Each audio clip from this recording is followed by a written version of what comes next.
ஜெயலலிதாவின் அத்தனை சொத்துக்களும் தனக்கும் தனது சகோதரி தீபாவிற்கும் தான் சொந்தம் என்று அவரது அண்ணன் மகன் தீபக் கூறியுள்ளார். அத்தை எழுதிய உயில் தன்னிடம்தான் உள்ளது என்றும் ஜெயலலிதாவின் அண்ணன் மகன் தீபக் பரபரப்பை பற்ற வைத்துள்ளார்.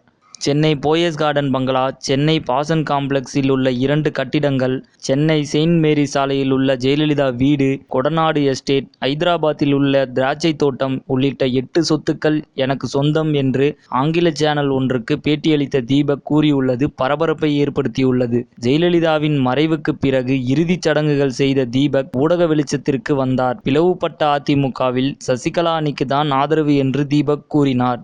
என் அத்தை ஜெயலலிதா எழுதிய உயில் தற்போது என்னிடம்தான் உள்ளது. அந்த உயிலில் அனைத்து சொத்துக்களும் என் பெயரிலும் என் சகோதரி தீபா பெயரிலும் எழுதப்பட்டுள்ளன.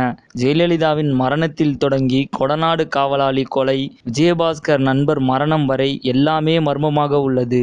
இந்த நிலையில் தீபக் திடீரென உயில் பற்றி பேசி பரபரப்பை கிளப்பியது ஏன் என்ற கேள்வி எழுந்துள்ளது. சினிமா மற்றும் அரசியல் செய்திகளை உடனுக்குடன் தெரிந்து கொள்ள subscribe to today cinema. Today cinema நேயர்களுக்கு நன்றி, வணக்கம்.